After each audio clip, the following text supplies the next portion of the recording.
And not only is the modus operandi, the praxis of Sedevacantism, just like Protestantism, it actually holds the same ecclesiology of Protestantism, as we'll see, because it's going to compromise on Vatican I's explanation of what indefectibility is and Vatican I's explanation of what the fundamental constitution of the church is, namely that it is the office of the papacy, the living successors of the papacy, the jurisdiction that comes from being in union with the office of the papacy, and the successors in that office, right? So there's no, as we're going to see, there's no such thing as an invisible chair that everybody can be in union with and possess visible unity that then goes vacant and empty for 60 plus years with no possible way to have a new pope. And we're going to see that that's utterly now impossible with the Roman Church's own definition and explication of what the Roman Church's place in the church is. In fact, the Roman pontiff and his office, which ultimately can't be divided, by the way, as all the Sedevacantists have to do. They end up with an Nestorian papacy, where you can be in union with a vacant office, but not the actual person in that office. And by the way, that actual successor and person is the guy in Rome. This is the key point that's going to crush all the Sedevacantist positions, because that's actually already been defined, that the Roman Curia and who the Roman Curia elects is who's received and recognized and accepted as the Pope by the whole world. As David points out in his video, there is a receptionist theory that's part of Roman Catholicism. Right? The Roman Catholics love to say, oh, you Orthodox are so stupid for saying that the true council in part is the one that is eventually received by the church in time. Now, we don't say that's the only thing that makes up a true ecumenical or authoritative normative council, but that is part of what goes into how we know true councils, is that eventually the church, because of the promise in the Orthodox view of indefectibility, the church will recognize and know a true council from a false council. But in the world of Roman Catholicism, that reception theory, it's not just about reception, but in part it does rely on who the Roman Curia has elected and who is then received in the Roman Curia and the Roman See as the pontiff. And this is the fatal crushing flaw to the Sedevacantists, who have to divorce the See that's in Rome, because that's the Holy See, from the office of Peter, and thus have this invisible church that one is united to as a Sedevacantist. So let's get into Pontrello's arguments. Now, John launches into the fact that the Sedevacantist position early on in his book, in the introduction, is that it's really an online movement. It's not an actual position. And this is very difficult when we contrast Sedevacantism with Protestantism, because we see so many parallels to the Protestant movement. Now, I came out of the Protestant world, so I could see firsthand that, yes, a lot of Protestantism, it was very similar to the praxis of Sedevacantism. But in theory, that alone is not going to refute it, because we could just simply say that, well, there's a lot of divisive groups, but our goal will be to find the true Sedevacantist group amongst these endless Seda groups that all hate and condemn and excommunicate one another.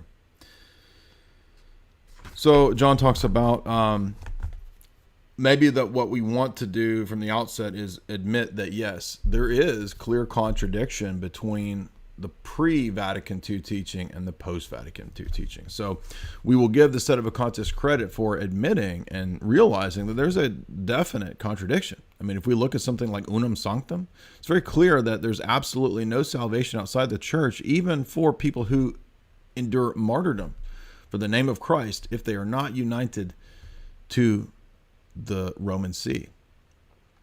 So even martyrs don't exist outside the visible unity and structure of the Roman Catholic Church, according to Unum Sanctum, right, the famous dictum. That's night and day with what Vatican II says about the possibility of salvation for Jews, Muslims, atheists, etc., animists. And everybody knows this now, right? The documents of Vatican II have opened up the floodgates to all modernist liberal conceptions. Uh-oh. So now we have people from the Twitter Pope. This is how laughable the Sedevacantist world is. The Twitter Pope here is going to excommunicate me. So another point, though, is that we wanted to point out too that Second Vatican Council is very clear on, for example, ecumenism. If we look at pre-Vatican II encyclicals like Mortalium Animos of Pius XI, 1928 encyclical, it actually explicitly talks about the apostasy and the denial of the gospel that's involved in interreligious prayer meetings and services. Now, obviously, after Vatican II and with Assisi 1 and 2, in 1986, the Assisi meetings, and then the Assisi Part 2 that happens a few years later, and then with Pachamama and the Amazon Synod, obviously there has been an evolution, a change in the dogma from the time of Mortalium Animos, calling these actions explicitly apostasy, to now them being blessed by the Roman Pontiff himself, and as a part now of the extraordinary universal magisterium. Yes, Vatican II is magisterial. The fact that Paul VI says that it proclaimed no dogmas does not mean that it's not a dogmatic council. It's the dogmatic constitution on the church. It's in the catechism. It's the universal teaching of the Roman Catholic Church. Any Roman Catholic Church you join will tell you that you have to accept Vatican II. Obviously, it's dogma. That's a total trad myth, right? As if I only have to accept the things that are ex cathedra. No, you have to accept, according to Vatican I, the universal ordinary magisterial teachings, as well as the ex cathedra and extraordinary magisterial teachings. So the trad myth is nonsense. In fact, you have to submit to the Roman Pontiff in all of the Apostolic See's decisions, even the decisions that are disciplinary in nature, with docility. Right? You don't have a right to reject and judge the first see.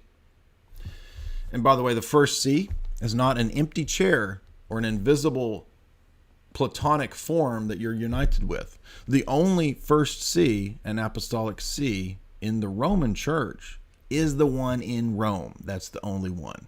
There's no other one. And we're going to see that as Pontrello makes his argumentation. Now, as he points out, the Sedevacantists are correct to call out the SSPX on rejecting ordinary magisterium as infallible. And so that's why the SSPX position is not tenable. He's also correct to say that his own experience in the world of Sedevacantism is basically just a bunch of little tiny fringe cults and people who are desperate and unhappy and ultimately despairing. And that's why the Sedevacantist position, because it's pretty clear after you've been in it for a while that there's no possibility of the Roman Curia, and that's the only people who can elect the Pope, by the way, unless you adopt a conclavist position, as our Twitter Pope here in the chat is trying to do. The only people who have the authority from previous Roman decisions, pontiff decisions, to elect the Roman pontiff are the Roman Curia. And the only way that the conclavists are the people who think that they can reject or elect their own pope, and there have been a whole spate of these. Look up the Palmyrian Catholic Church. The Pope who got his revelations directly from Mary. Mary directly talks to him and tells him what he's supposed to do. Oh, and by the way, he ended up leaving the Palmyrian Catholic Church. So now they have a new one, actually. They have a new, I guess, elected by Mary. Mary decides now. So what this does is it opens up the floodgates to, let's follow the apparitions, follow the latest apparitions, which is a bunch of nonsense. And we're even going to see that they don't even use La Salette correctly. They lie about La Salette. Because La Salette doesn't trump Vatican I. And La Salette is prior to Vatican I. What constitutes the unity of the Roman Church? This will be the key thesis of his book, and we're going to look at Denzinger 7:14 And this is key because this is one of the points that he makes about this is Cantate Domino. I'm going to read it directly to you. The Roman Catholic Church firmly believes, professes, and proclaims that those not living within the Catholic Church, not only pagans, but also Jews and heretics and schismatics, cannot become participants in eternal life, but will depart into everlasting fire, which is prepared for the devil and his angels, Matthew 25:41, unless by the time of the end of their life, these have been added to this flock. And that the unity of this ecclesiastical body is so strong that only those who remain in it and in its sacraments, the sacraments of that church, are of benefit for salvation, and do fastings and almsgiving and other functions of piety and exercises of Christian service and produce an eternal reward, and that no one whatsoever almsgiving he has practiced, even if he sheds his blood for the name of Christ, can be saved unless he remains in the bosom and unity of the Roman Catholic Church. So that's Cantate Domino, and we know that that is night and day contradictory to Vatican II's declarations on ecumenism, Dignitatis Humanae, all the different declarations that deal with it. Even Lumen Gentium has statements on this. In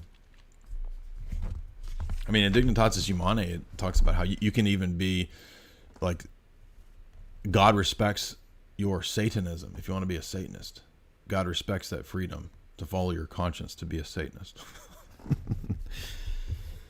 But of course, this is not going to work because, as Pontrello says, the Sedevacantists are actually correct to go to Satis Cognitum, Pope Leo XIII's famous encyclical, and point out that heretics and schismatics remove themselves from the body of Christ, right? And then, because that's always cited by Sedevacantists, as well as Mystici Corporis, the encyclical of Pius XII, about the mystical body. So who is a Catholic? Well, a Catholic is a person who holds to all the dogmas, according to Satis Cognitum and Mystici Corporis. So in Pontrello's approach, he talks about the fact that we have to adhere to the way that the Roman Catholic Church defines its own conception of who's a Catholic and who's not. The next point that he goes to is he talks a little bit about cum ex apostolatus officio, which deals with vacancies, which deals with the anti-pope claims, right? It is the bull of Pope Paul IV, 1559. It's a codification of the explanation of ancient Catholic law that only Catholics can be elected pope. So you can't have a non-Catholic who's elected to the papacy. And if a non-Catholic was elected, then it would mean that the office becomes vacant. This 1559 papal bull, as well as the 1917 Code of Canon Law, are continued, or at least theoretically, as still part of canon law. Canon 188.4 says, through tacit resignation accepted by law itself, all the offices in the church become vacant ipso facto without any declaration of a cleric if a cleric, point 4, publicly forsakes the Catholic faith. And Pontrello points out that this is still part of Roman Catholic canon law, right? It does include in its present day code, as far as I'm aware, not just the 1917 Code of Canon Law, but the present Code of Canon Law, what was John Paul's update to canon law was like 1983 or something. It still includes the canon that there are ipso facto late sententiae, right? Excommunication, which is the excommunication where you excommunicate yourself. An example of this is abortion, right? In the Roman Catholic system, abortions lead to ipso facto. You are ipso facto excommunicated, right? If you procure abortion. And that's one of the many sins that removes one from the body, right? So we're laying out the argumentation of the Sedevacantists here, right? So cum ex apostolatus officio talks about that non-Catholics cannot be elected to be pope. And the Code of Canon Law 188.4, which reads that if a person publicly defects from the Catholic faith, then there is no need for the declaration of a cleric or a council because that person has left. Now, the point of debate, of course, with the Sedevacantists is that does that actually line up with Vatican I? Now, in theory, yes. I mean, you could say that cum ex apostolatus officio allows for the office of the papacy perhaps to become vacant if the Pope were to ever adopt a heresy. However, that's not the same thing as arguing for the indefectibility of the church. Those are two different topics. Because as we'll see, Vatican I is very clear about the nature of the church, its indefectibility, the office of Peter being remaining in the church until the return of Christ, not just until some vague end of the world where, oh, we're going to have 70, 80, 100, 200 years of no pope. No. The office of Peter, which is not just an ethereal, invisible church that you sign up for online through email. The office of Peter, meaning the successors to Peter in the actual Roman See until the coming of Christ, is what Vatican I says. So ultimately the issue, according to Pontrello, and I think he's correct, is going to be not about debating Vatican II, not about debating the status of this or that pope, but the indefectibility of the church in the Roman Catholic system's definition. That is going to be the ultimate debate here. And he posits, Sedevacantists have successfully shown that the defection of the Catholic Church happened at Vatican II or perhaps subsequent, around the time of Vatican II. The problem is going to be that how can the Church of Rome or the church in Rome defect and the Catholic Church still remain the church? The post-Vatican II church then is the real Catholic Church, and Francis is the real Pope because the Roman See does not defect and does not lose its fundamental essential constitution, as we'll see. Or infallibility of the papacy is a myth, and the papacy is not part of the original foundation of the Roman Catholic Church. So the reasoning is going to be, I think, very clear from Pontrello, and I think he's going to make his point. So he goes on to say that this leads us to 5 points that we will discuss. A defection in the Roman See occurred in fact, or the vicar, which leads to the conclusion that the office of the papacy as the vicar of Christ is something accidental to the church and not essential and fundamental to its constitution of unity. But it is, and that's going to be the key kicker here. He says that this leads Sedevacantists, point 3, to a papacy of desire, right? Many of the Sedevacantists debate baptism of desire, right? This is the goofy debate amongst the absurdity of the Roman Catholic world, right? Father Feeney and all this stuff. A papacy of desire? Is there such a thing as papacy of desire? Where the church has lost its fundamental constitution, namely its visible head in the Roman See amongst the Roman Curia for 70 years now, or 60 plus years now. And so now we have a papacy of desire. Is visible hierarchical unity something accidental to the church or fundamental to the church's constitution? If Sedevacantism is true, then visible hierarchical episcopal unity is not essential to the Roman Catholic Church. It's been lost. Because there's no, I don't care who you are, there's not a single Sedevacantist who can honestly come on here and claim that Sedevacantism represents the true Catholic Church and possesses unity. Protestants possess more visible unity than this clown troupe, okay? Is apostolic authority and episcopal order merely accidental to the church, or is it a fundamental, essential constitution of the church in the Roman Catholic view?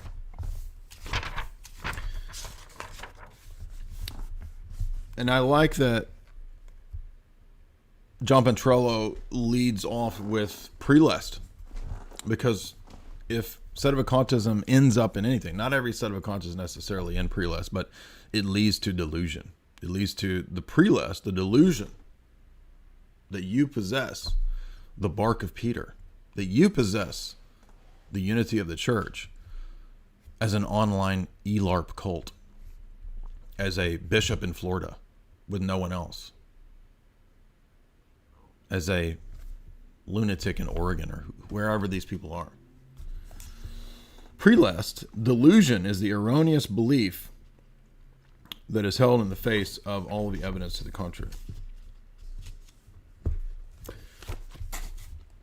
In Unum Sanctum, Pope Boniface VIII wrote, There had been at the time of the deluge only one Ark of Noah.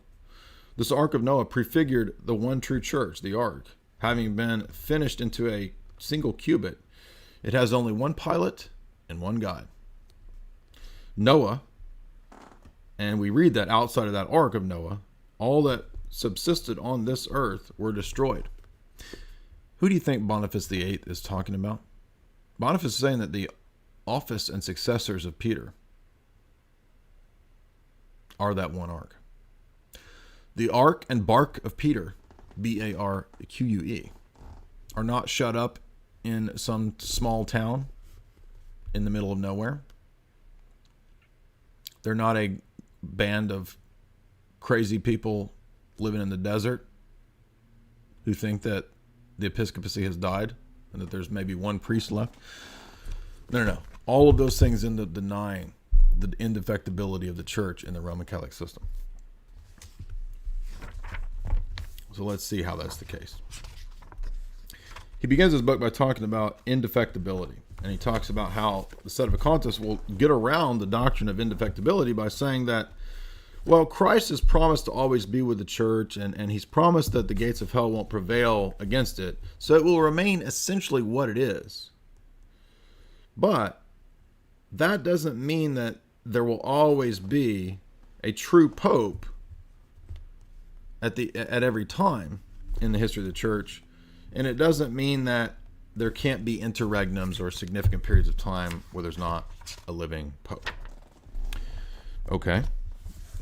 Let's break this down, though, because is that actually the definition of what indefectibility is, according to the Roman Catholic Church itself? Or is that the truncated definition of indefectibility according to Sedevacantists to preserve the Sedevacantist thesis? Exactly. Two different things here, because guess what? The Roman Catholic Church actually already has a definition and explanation of what indefectibility is and what its fundamental constitution and essential nature of its church are. And that's where the Sedevacantist position will completely fall apart and break down.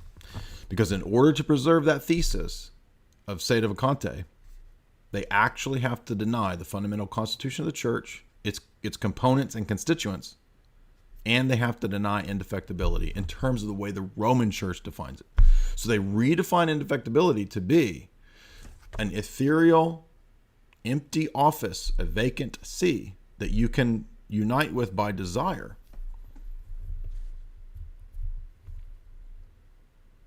but doesn't exist in actuality. So there's papacy in potentia, but not papacy in actuality. In other words, this is a goofy version of Protestantism, right?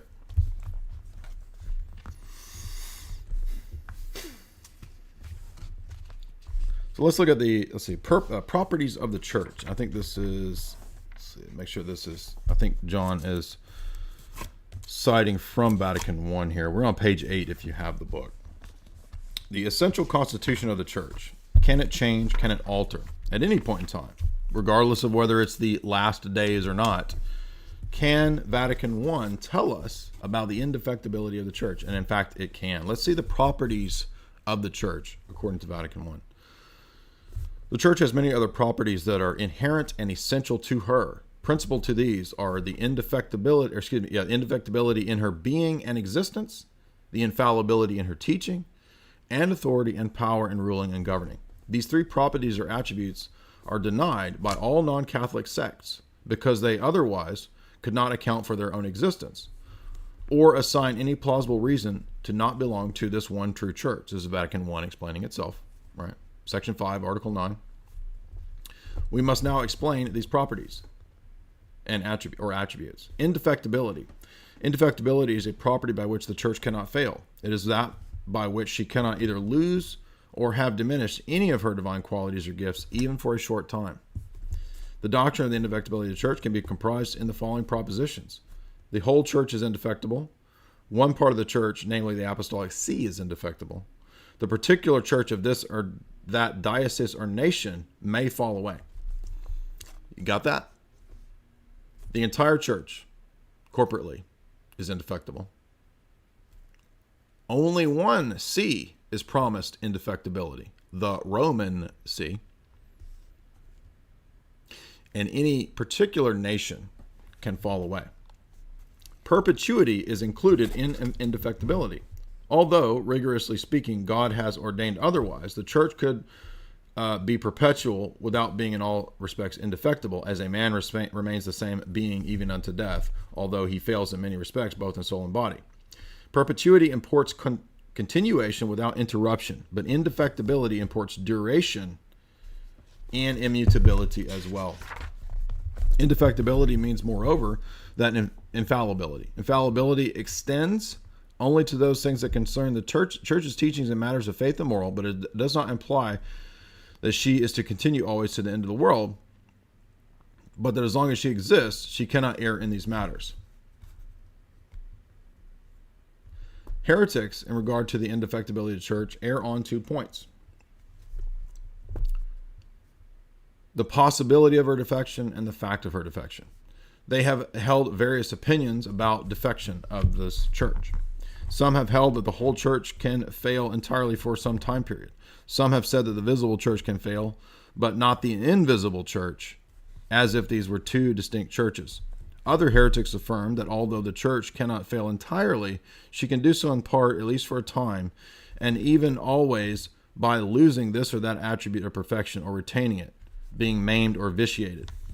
As to the fact of defection, all heretics hold that every sect of the church has in some way, in other words, all sects believe that they are justified because the Roman see has defected. A careful study of Vatican I's dogmatic constitution, as well as other authoritative teachings of the magisterium, make it very clear what Roman Catholicism views as the dogmatic constitution of the church. Right? Christ set blessed Peter over the rest of the apostles and made him the permanent principle of both unity and visible foundation of the church. For no one can be in any doubt that indeed in every age the holy and most blessed Peter, Prince of Apostles, the pillar and faith of the church, is the foundation of the Catholic Church.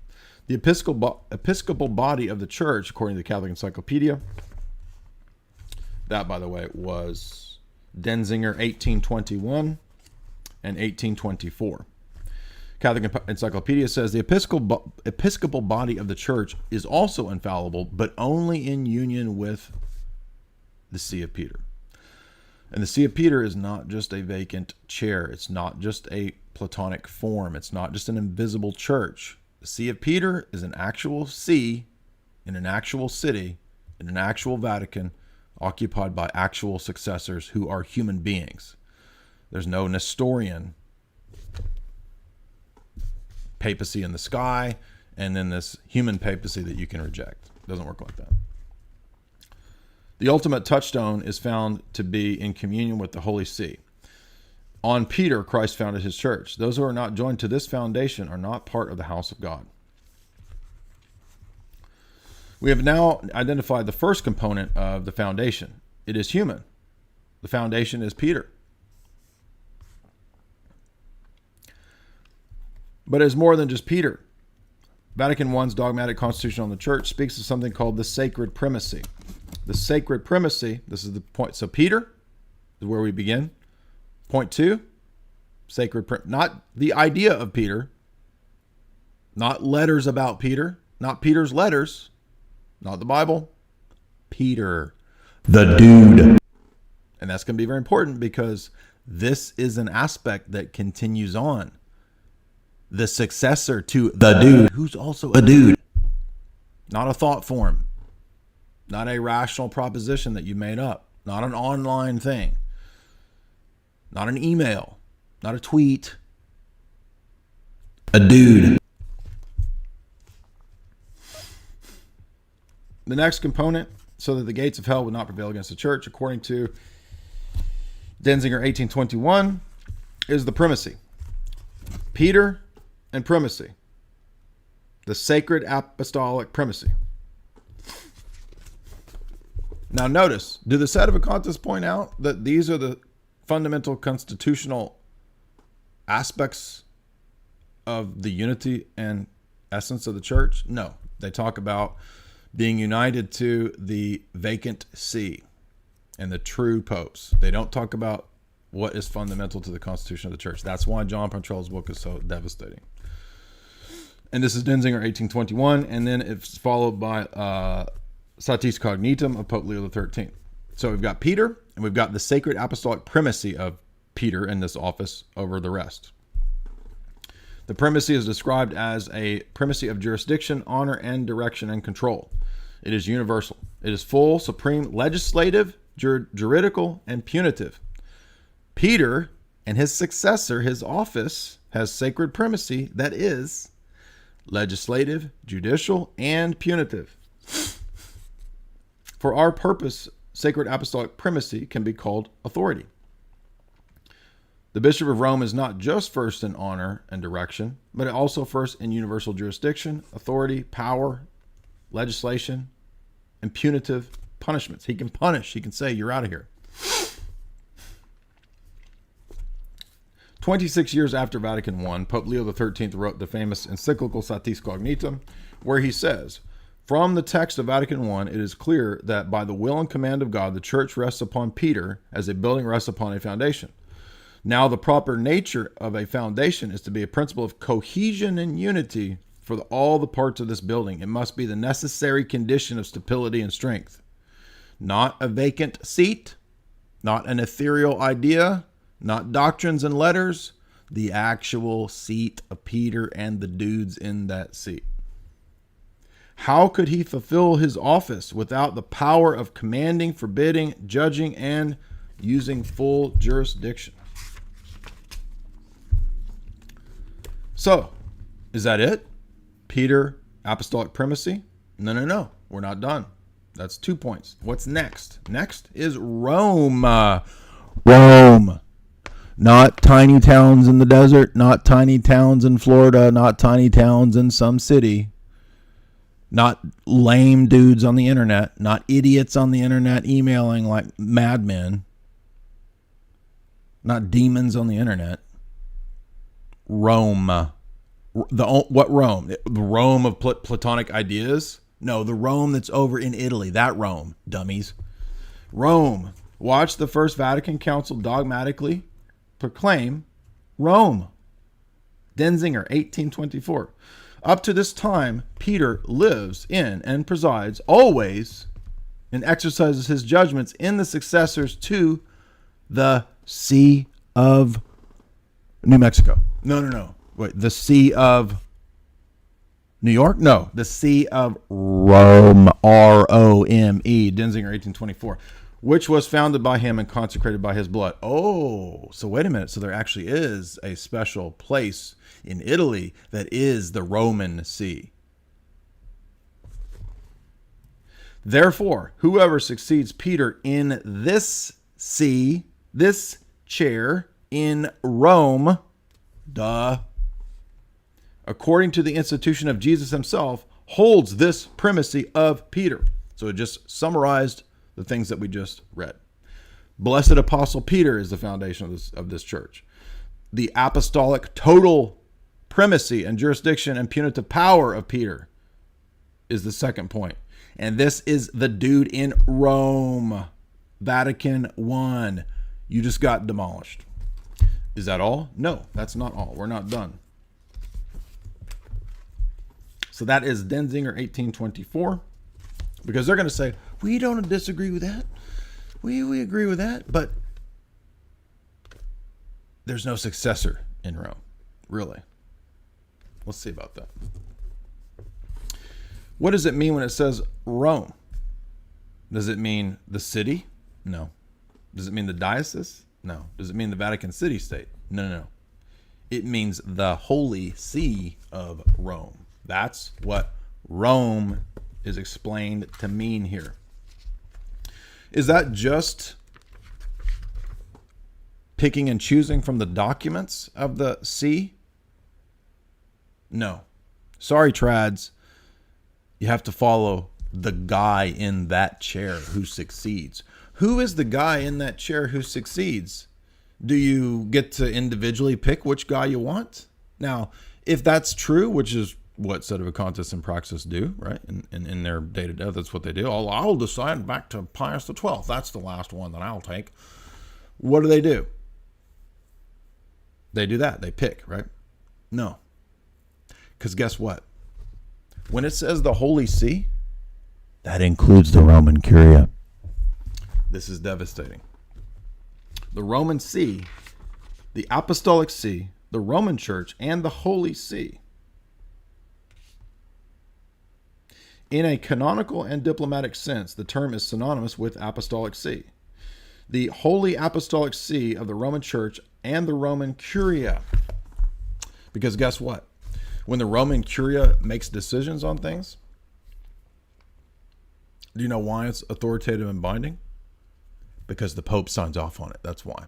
That's why you have to accept the juridical decisions of the Roman See and the Roman Curia, because the Pope signs off on it. Duh. You can't reject it. Because the universal ordinary magisterium is under the Petrine charism of infallibility, and the ordinary non-universal magisterium must be accepted with docility, even if you think it's wrong. So you can't reject excommunications. You can't reject the punitive decisions of the Pope, because no one judges the first see. The first see is not arbitrarily which guy you think is valid or not. The first see is the guy that the Roman Curia recognizes as that guy, that successor to Peter. You don't get to make that decision. Therefore, you're a schismatic and a heretic on your own stupid church's definitions.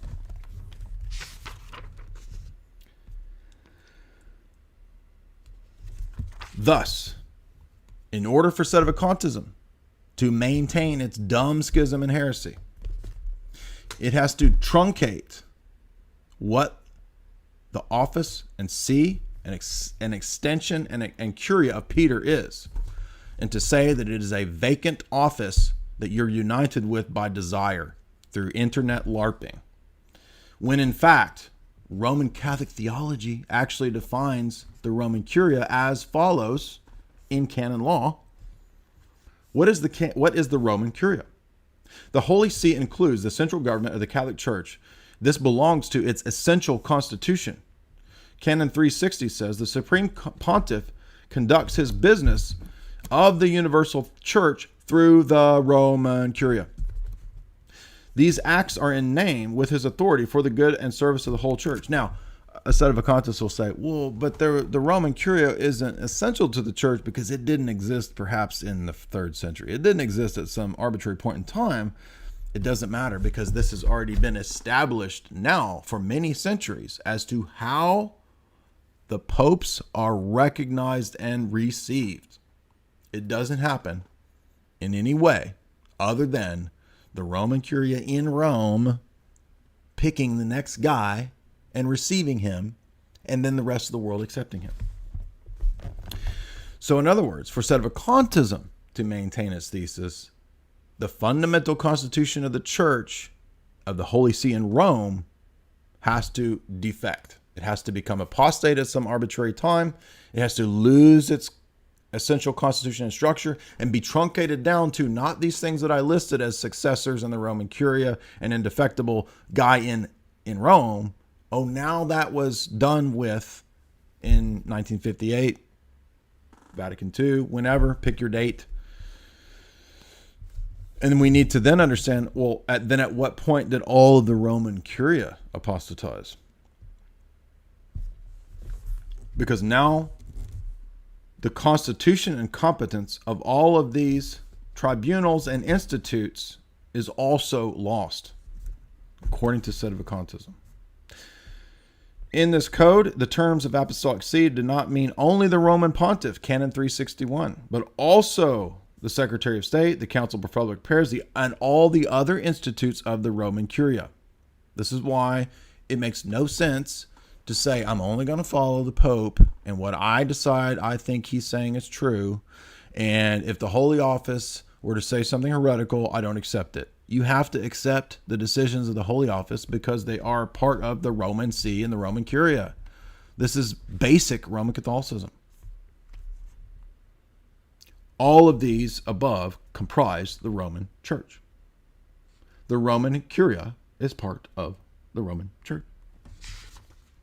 This is explained in the Catholic Encyclopedia on the section dealing with the Roman congregations and the Roman Curia. I'm going to put those in the chat for you because these clowns won't even think that's true. They won't even read it or look it up. So there's the Roman Curia. Did I put Curia or congregations? Here's the congregations and the Curia. You have to accept those. You don't get to pick and choose what aspects of the Roman See and Curia you will accept. And all the Sedevacantists do. They truncate it down to what they want it to be. And they say, I'm not going to accept a perpetual successors in that office over in Rome, in the guys in Rome and the Roman See and the Roman Curia and all those cardinals who elect him. I'm not going to choose that. I'm going to pick the guys that I want to accept. Definition of schismatic right there. And not only is it schismatic, the fundamental constitution, according to Vatican I, of what the Roman Church is, which includes the Roman Curia and all the stuff I just listed, has now defected. That's why you lose in this losing headless body position. What is the Roman pontiff? Ludwig Ott states, according to Satis Cognitum and Leo XIII, the divine founder of the church, Jesus Christ, willed that the church should be one in faith, one in government, one in communion, and he appointed Peter and his successors to be the foundation and center of the unity of the church. You had a headless body for 60 plus years. Therefore, the fundamental constitution and unity of the church has obviously been lost. Is that unity invisible? No, it's visible, and it's visible episcopal successors. That doesn't exist anywhere in the Sedevacantist world. You've been duped by dumb cult leaders.